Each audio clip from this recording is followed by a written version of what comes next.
भारतीय सेना में भर्ती के लिए लाई गई अग्निवीर योजना को लेकर शुरुआत से ही देश भर में बहस और सवाल जारी हैं। अब इसी योजना को लेकर एक बड़ा फैसला सामने आ सकता है। रिपोर्ट्स के मुताबिक सरकार और सेना इस योजना के तहत 4 साल की सेवा पूरी करने वाले अग्निवीरों में से 75% तक जवानों को स्थायी रूप से सेना में बनाए रखने पर विचार कर रही है। इंडियन आर्मी में जाने का सपना देखने वाले अग्निवीरों के लिए बहुत जल्द खुशखबरी मिलने वाली है। सेना में अब 25% की जगह 75% नौकरी पक्की होने की गारंटी मिलने वाली है। इंडियन एक्सप्रेस को मिली जानकारी के अनुसार जैसलमेर में आज यानी गुरुवार को सेना कमांडर्स का सम्मेलन शुरू हो रहा है। इसमें अग्निवीरों के रिटेंशन रेट को मौजूदा 25% से बढ़ाकर 75% करने का प्रस्ताव है।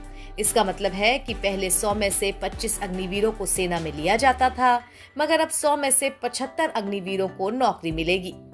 सेना की शीर्ष कमान आज जैसलमेर में आयोजित आर्मी कमांडर्स कॉन्फ्रेंस में इस प्रस्ताव पर चर्चा करने जा रही है। माना जा रहा है कि यहीं से इस बदलाव को लेकर एक औपचारिक घोषणा भी की जा सकती है। ये बैठक ऐसे समय में हो रही है जब अगले साल अग्निवीरों का पहला बैच 4 साल की सेवा पूरी करने जा रहा है, यानी फैसले का असर सीधे उन पर ही पड़ेगा। सेना कमांडर्स के सम्मेलन में तीनों सेनाओं के बीच एकजुटता बढ़ाने के उपाय और मिशन सुदर्शन चक्र के कार्यान्वयन की समीक्षा होगी। सेना कमांडर्स के इस सम्मेलन में तीनों सेनाओं के बीच एकजुटता बढ़ाने के उपाय और मिशन सुदर्शन चक्र के कार्यान्वयन की समीक्षा एजेंडे में है। साथ ही अग्निवीर वाले प्रस्ताव पर भी मुहर लगने की संभावना है।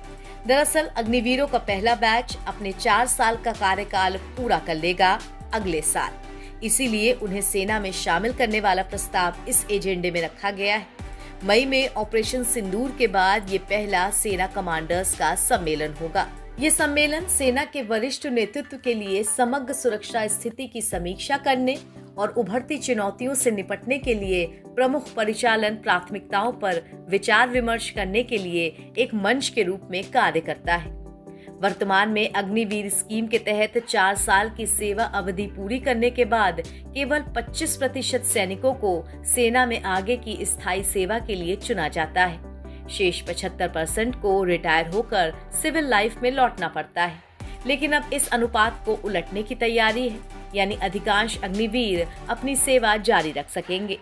हाल ही में कोलकाता में हुई कंबाइंड कमांडर्स कॉन्फ्रेंस में प्रधानमंत्री नरेंद्र मोदी ने घोषणा की थी कि देश में 3 ज्वाइंट मिलिट्री स्टेशन स्थापित किए जाएंगे।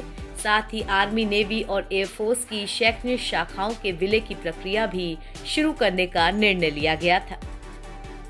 अगर 75% अग्निवीरों को स्थायी सेवा देने का प्रस्ताव लागू होता है तो ये लाखों युवाओं के लिए सेना में करियर की नई स्थिरता लेकर आएगा।